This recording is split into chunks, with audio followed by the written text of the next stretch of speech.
Everyone, good evening. जब भी इस वीडियो को देख रहे हैं, इस वीडियो में बात करने वाले हैं ग्रिग्नार रीजन के बारे में। और इसमें मैं इजी वे से स्टार्ट करूंगा और अच्छे लेवल के क्वेश्चन भी कराऊंगा। और आपको अगर कुछ भी इसके बारे में नहीं पता है तो आपको कोई भी चिंता लेने की बात नहीं है, आप इसको देखिए। और मैं कंफर्म बताता हूँ, इस वीडियो के बाद ये 4 से 5 मिनट का वीडियो होगा और आपको पूरी तरह से ग्रिग्नार रीजन के बारे में पता चल जाएगा। और आप जैसे जैसे और भी क्वेश्चन का प्रैक्टिस करेंगे, आपका एक्सपीरियंस उतना ही ज़्यादा स्ट्रॉन्ग होता जाएगा। तो चलिए स्टार्ट करते हैं। तो पहले जानते हैं ग्रिग्नार रीजन होता क्या है। तो पहले आप एक इक्वेशन देखिए, ये ग्रिग्नार रीजन का इक्वेशन है जिसमें आर लेते हैं, एक्स लेते हैं, प्लस में mg लेते हैं और फिर उसके बाद प्रोडक्ट में क्या बनता है, आर mg x बनता है। अब अगर आप देखें तो ये नॉन मेटल है, और मैग्नीशियम आपको पता ही है कि मेटल है। और आर mg x इसका जो नेम हो जाएगा वो हो जाएगा अल्काइल मैग्नीशियम हैलाइड। तो इसका नाम हो जाएगा, नोमेनक्लेचर हो जाएगा। फिर उसके बाद अब ये इक्वेशन कैसे बना, अब चलिए इसका स्टेप देख लेते हैं, मैकेनिज़्म देख लेते हैं। तो इसका मैकेनिज़्म देखते हैं। पहले नंबर पे आता है मैकेनिज़्म जो आता है, वो पहले नंबर पे आता है पहले mg जो है वो इसका एटॉमिक नंबर 12 है, यानी इसका कॉन्फ़िगरेशन कितना होगा, 2 8 2 होगा। इसके आउटर मोस्ट सेल में 2 इलेक्ट्रॉन है, ठीक है, 2 इलेक्ट्रॉन है। तो इसने एक इलेक्ट्रॉन को लूज़ कर दिया, तो यहाँ पर क्या बन जाएगा, mg एक इलेक्ट्रॉन, ये जो पॉइंट मैंने बनाया है एक इलेक्ट्रॉन है और पॉजिटिव इस पर चार्ज है क्योंकि यहाँ से एक इलेक्ट्रॉन लूज़ हो चुका है, ठीक है। एक तो ये हो गया। दूसरा क्या है, आर एक्स है।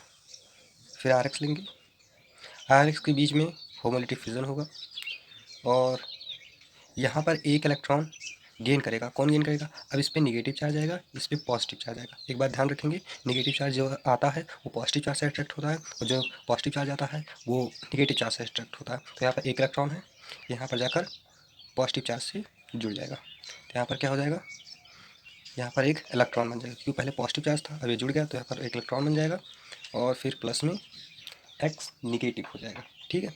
अब ये जो आर बना है इसे इंटरमीडिएट के नाम से जाना जाता है। किससे, इंटरमीडिएट। फिर उसके बाद अब इन दोनों इक्वेशन को कंबाइन करते हैं, जिसमें आर लेंगे, ये इलेक्ट्रॉन हो गया, और प्लस में mg लेंगे जिसमें प्लस और इलेक्ट्रॉन थे, और प्लस में x माइनस लेंगे। अब ग्रिग्नार रीजन का जब नाम आता है तो उसमें आपको एक ही चीज़ याद करना है, आर mg x। कोई पूछे ग्रिग्नार रीजन क्या है तो आप बताएंगे आर mg x, बाकी सभी प्रोसेस है जाने के लिए। फिर उसके बाद जब इसे आप कंबाइन करेंगे तो यहाँ पर कुछ ऐसा बन जाएगा, आर mg x, ठीक है।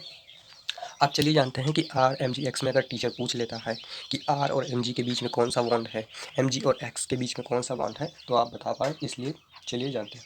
और ये भी एक बात ध्यान रखेंगे, ये एक रिवर्सिबल प्रोसेस है, रिवर्स भी हो सकता है, ठीक है। आर mg x एक रिवर्सिबल प्रोसेस है। तो चलिए बॉन्ड के बारे में जानते हैं, थोड़ा सा मैं इवेलुएट करता हूँ, ठीक है। आर mg और x, जो ये वाला बॉन्ड है इसके बीच में, आर और mg के बीच में जो बॉन्ड है ये 50% आयनिक होगा एंड 50% कोवैलेंट बॉन्ड होगा।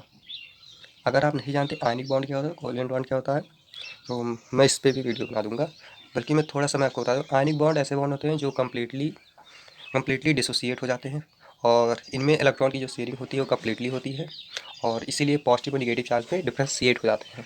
एंड देन बात करें कोवैलेंट बॉन्ड के बारे में, तो कोवैलेंट बॉन्ड जो होता है ये bond mutual sharing of electron की वजह से होता है। मतलब इसमें इलेक्ट्रॉन रियलिटी में शेयर नहीं होते हैं, इसमें म्यूचुअल मतलब आपसी में जो इलेक्ट्रॉन शेयर होते हैं उन्हें कोवैलेंट बॉन्ड कहते हैं, ठीक है। तो इसमें दोनों होंगे। और बात करें अगर इसके mg और x के बीच में कौन सा बॉन्ड है, तो यहाँ कम्प्लीटली आयनिक बॉन्ड है, कम्प्लीटली 100% आयनिक बॉन्ड है, ठीक है। फिर उसके बाद अब जानते हैं कि ये जो प्रोसेस हो रहा है RX प्लस Mg मिलकर, नॉन मेटल मेटल मिलकर RMgX जो बना रहे हैं, ये किसके प्रेजेंस में होता है? तो ये ड्राई ईथर के प्रेजेंस में होता है। किसके? Dry ether. अब ड्राई ईथर कैसे लिखेंगे? अब आइए थोड़ा सा नीचे इसे बताते हैं। देखिए ड्राई ईथर, जब ये रिएक्शन होगा तो ड्राई ईथर के प्रेजेंस में होगा, तो आप ज़रूर ड्राई ईथर लिखेंगे एरो के ऊपर।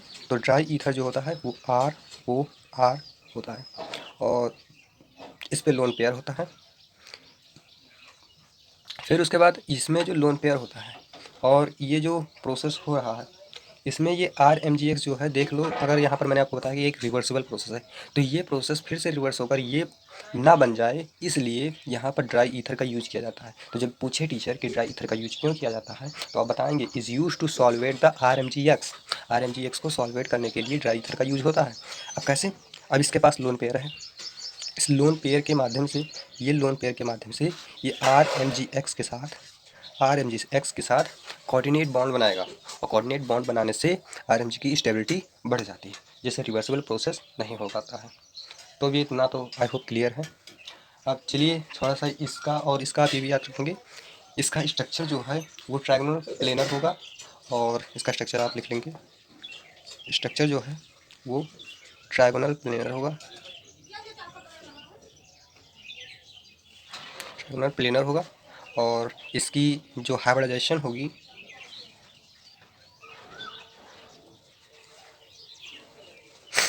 ठीक है, तो इसकी जो हाइब्रिडाइजेशन होगी वो होगा sp2, ठीक है। और फिर उसके बाद इसकी हाइब्रिडाइजेशन जो होगी वो होगा sp2। फिर उसके बाद अब थोड़ा सा चलते हैं, एक तो क्वेश्चन कर लेते हैं, बाकी मैं प्रीवियस के कुछ क्वेश्चन कराऊंगा आपका अच्छे लेवल का, तो उसमें आपका कॉन्सेप्ट और भी क्लियर हो जाएगा। तो क्वेश्चन नंबर फर्स्ट लेते हैं। जैसे अगर मैं इजी वे से स्टार्ट करता हूँ, तो अगर लिखा है, क्वेश्चन में लिखा है RX दे दिया गया है और इसमें कहा गया है Mg, तो जैसा कि इक्वेशन में ही आपको पता है कि ये बन जाएगा RMgX, ठीक है। अब X क्या है? X हेलोजन की जगह पे Cl, Br ये सभी हो सकते हैं। फिर RCl, अगर RCl ले लेता है तो क्या होगा? तो यहाँ पर क्या हो जाएगा? RMgCl हो जाएगा, ठीक है। अब जैसे यहाँ पर बेंजीन भी बना सकता है, बेंजीन बन गया, बेंजीन पर यहाँ पर लगा दिया, जैसे कि अगर लगा दिया इसने CH2Cl लगा दिया, तो क्या होगा? तो यहाँ पर Mg कैसे जुड़ेगा? Mg आप ध्यान रखेंगे R और Cl के बीच में जुड़ जाता है, तो ये हो जाएगा बेंजीन बनेगा।